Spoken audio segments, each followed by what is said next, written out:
How's it going, everybody? Today I wanted to talk about the insurance for a condo or a townhouse here in Michigan. If you own a condo or a townhouse, or you're looking to purchase one, the home insurance for these can be a little bit different than the insurance for a standalone single family house. So in this video, I'm going to go into some of the coverages that you should be considering and looking at, and some of the differences between this type of policy and a regular homeowners policy.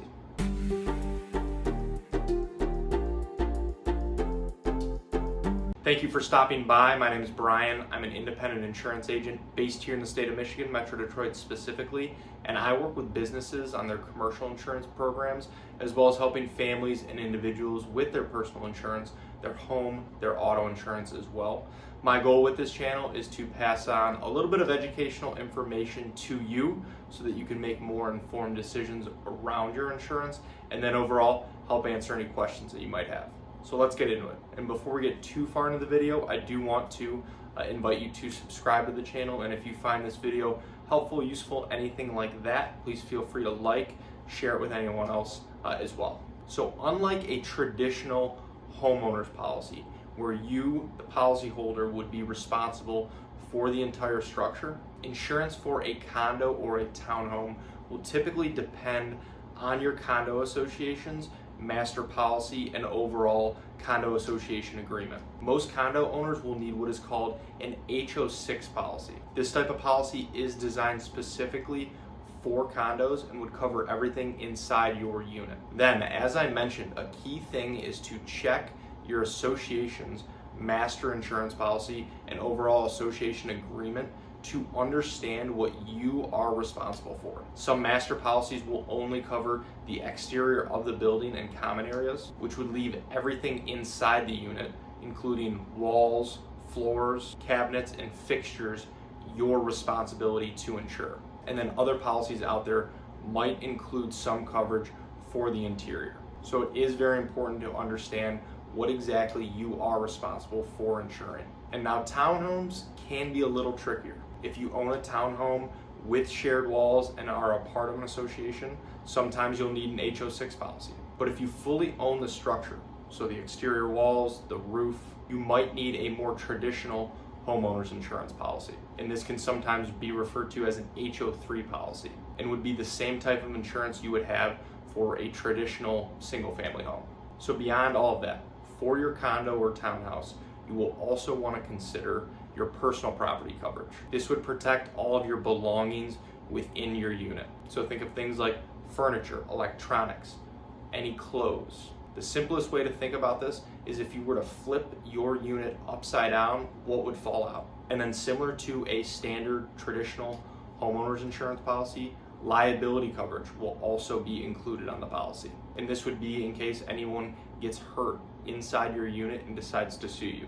Depending on the insurance company that you're working with, I always recommend maxing this coverage limit out. Most insurance companies usually allow you to either choose $500,000 or $1 million for this coverage limit. And then an optional coverage that can be overlooked that is extremely important for condos is loss assessment coverage. So if your association has a claim or a loss in a shared area, common area, whatever it may be, and there is a gap in your condo association's insurance policy, or they just need to assess you in general for the damage, this is where this loss assessment coverage would come into play and help bridge that gap for you personally for that assessment. So having this loss assessment coverage on your policy can be very helpful to avoid any unexpected expenses like that. And then similar to a regular homeowners insurance policy, there are certain other optional coverages that you should be considering. One is water backup. If your condo or townhome has a basement with a sump pump or a drain, this can be a very important coverage to have on there. Because if water does back up, come up through that drain or sump pump, this coverage would step in to help cover that damage.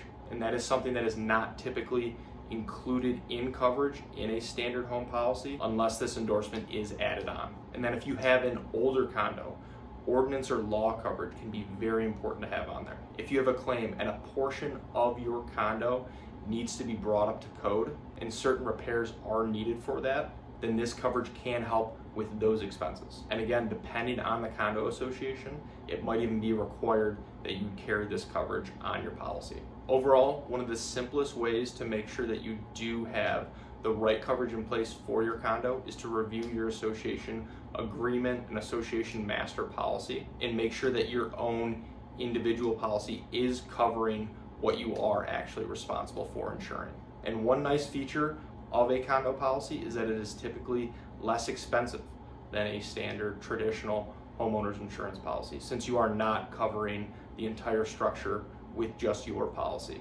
But it still is extremely important to make sure that you have the right coverage and policy in place. So thank you for watching, and if you are looking for help with your insurance, I would love the opportunity to work with you and see if our team can help. There are a lot of ways to get a hold of me, and they should all be in the description below. Please feel free to text, call, email, fill out a contact form, whatever is easiest. And if you have any other questions about insurance, please feel free to reach out directly or leave them in the comments below. I would love to help answer those as well. So thank you again.